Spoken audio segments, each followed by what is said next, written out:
নমস্কার, মিমি family and village cooking থেকে সবাইকে জানাচ্ছি স্বাগত। আজকে আপনাদের মাঝে এলাম একটা কথা শেয়ার করতে।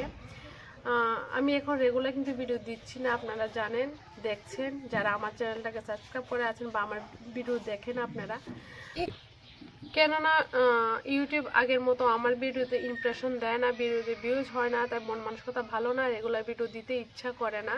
আমি ইচ্ছে করে আগের মতো ভিডিও দিই না রেগুলার, অনেকদিন পর পর ভিডিও দিই, কেননা ভিউজ হয় না, কীভাবে দেব ভিডিও জানি না। আমি ইউটিউব থেকে কোনোদিন সাকসেস হব কি হব না তাও আমি জানি না, কিন্তু যখন ভিউজ হয় তখন খুব ভালো লাগে ভিডিও দিতে, যে না আমার এই ভিডিওতে অনেকটা ভিউজ হয়েছে, যে আমি পরে আর একটা ভিডিও দেবো, অত জনের ভালোবাসা পেয়েছি, তাই আমি আগামী দিন যদি আমি ভিডিও দিই তাহলে আরও বেশি পাবো। কিন্তু এখন দেখছি যে ভিডিওতে ভিউজই হয় না, 100 আমার ভিউজ আসে না, তাই ভাবলাম যে ভিডিও দেবো কি দেবো না। কিন্তু তবু মায়া, একটা জিনিসের যে ঢুকলে যে মায়াটা, এই মায়াটা আমি ছাড়তে পারছি না। তাই চেষ্টা করি যে অনেকদিন পর পর দেখি ভিডিও দিয়ে কি ভিউজ হয় কি না, কিন্তু তবু হচ্ছে না। এটাই বলার ছিল আর কি। তো তবুও আমি আপনাদের সঙ্গে একটা রেসিপি শেয়ার করব, যেটাকে আমরা গ্রাম্য ভাষায় বলি আমুদ চাপ। এটা টক, এমনকি টক মিষ্টি বলবো না, টক ঝাল একটা রেসিপি। মাছ দিয়েও করতে পারেন আপনারা, বা আপনারা নিরামিষও করতে পারেন, কিন্তু মাছ দিয়ে করতে খুব ভালো লাগে এটা খেতে। গরমের দিন তো খুব ভালো লাগে, যে শরীর ঠান্ডা থাকে এই রেসিপিটা খেলে। শীতের দিনেও ভালো লাগে, প্রায় আমাদের ঘরে হয় এই রেসিপিটা, আমাদের বাড়িতে ছোট থেকে বড় সবাই ভালোবাসে এই রেসিপিটা। তো ভাবলাম যে আজকে এই রেসিপিটা আপনাদের সঙ্গে শেয়ার করি। কাঁচা টমেটো, পাকনা টমেটো দিয়ে এই রেসিপিটা হয় আর কি। পাতলা ঝোল হবে, আমুচ্চা যাকে বলে, এগুলো পাতলা পাতলা ঝোল হবে। তো এখানে আমি কাঁচা টমেটো আর একটা পাকনা টমেটো নিয়েছি, সঙ্গে থাকবে আলু। কিভাবে আমি রেসিপিটা করি আপনারা অবশ্যই সম্পূর্ণ ভিডিওটা দেখুন, আশা করি ভালো লাগবে ভিডিওটা দেখে আপনাদের।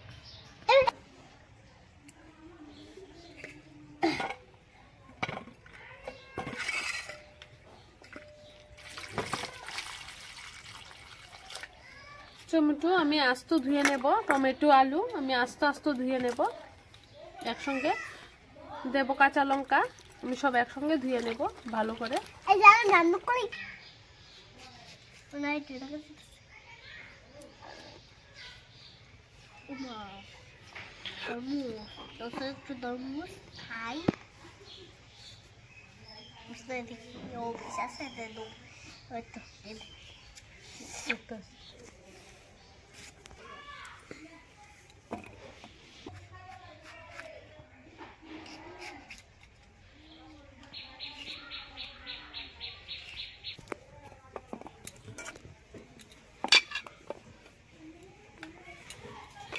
কাঁচা লঙ্কা, এখানে পাকনা টমেটো, কাঁচা টমেটো, আলু আর কাঁচা লঙ্কা কাটা হয়ে গেছে।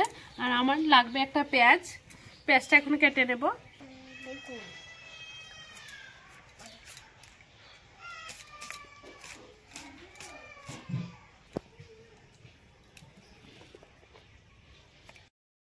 আমার সবজি কাটা হয়ে গেছে। এখানে আমি রুই মাছে 5 পিস রুই মাছ নিয়েছি, আমি আগে থেকে নুন হলুদ মেখে রেখে না। এখন আমি উনুনটা ধরিয়ে নেব, তারপরে করে বসিয়ে দিলাম। এখন আমি কড়াইতে দিয়ে দেব তেল, মাছটা আমি হালকা ভেজে নেব। তেল গরম হয়ে গেছে, এখন দিয়ে দেব মাছ।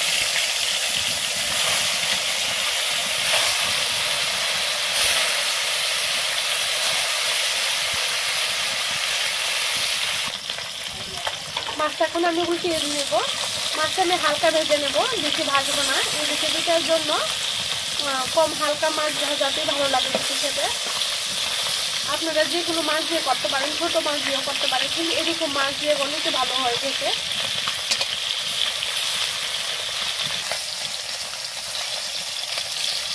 মাছটা আমি এপিট ওপিট করে হালকা ভেজে নিয়েছি, এখন নামিয়ে নেব।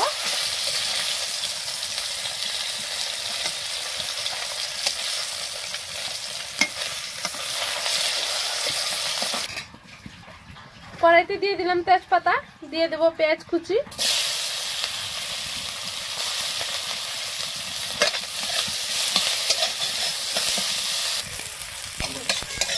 পেঁয়াজ ভাজা হয়ে গেছে। এখন দিয়ে দেবো সব কেটে রাখা সবজি।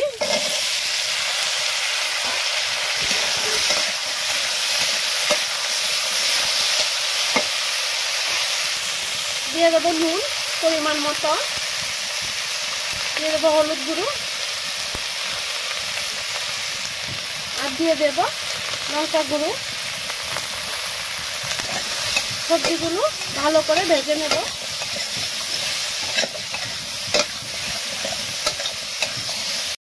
দেখুন টমেটোগুলো একটু নরম হয়ে গেছে, ভাজা ভাজা হয়ে গেছে। এখন দিয়ে দেব জল।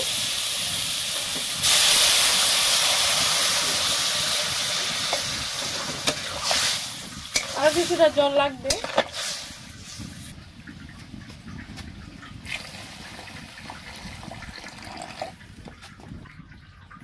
এখন একটা ঢাকনা দিয়ে ঢেকে দেব সেদ্ধ হবার জন্য।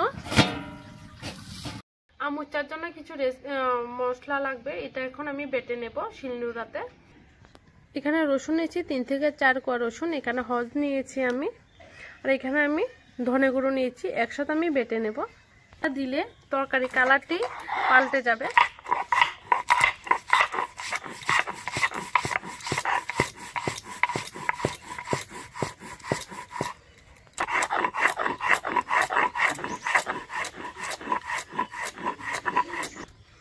বাটা হয়ে গেছে, এখন তুলে নেব।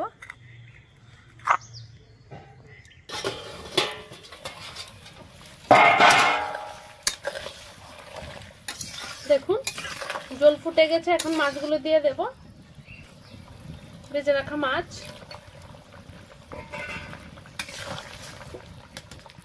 এখন বেটে রাখা মশলাগুলো দিয়ে দেব। মশলাটা দেওয়ার সঙ্গে সঙ্গে আপনারা তরকারিটা নামিয়ে নেবেন। এখন আমি নামিয়ে নেব তরকারিটা।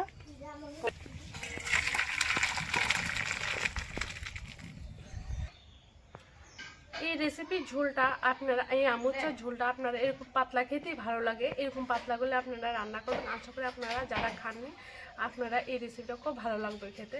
অবশ্যই একবার ট্রাই করে দেখবেন। আর যদি ইউটিউবের সাপোর্ট আর আপনাদের ভালোবাসা থাকে তাহলে আমি পরবর্তী সময়ে আবার ভিডিও দেব, না হলে এটা আমার শেষ ভিডিও হতে পারে। সবাইকে ধন্যবাদ সম্পূর্ণ ভিডিওটা দেখার জন্য।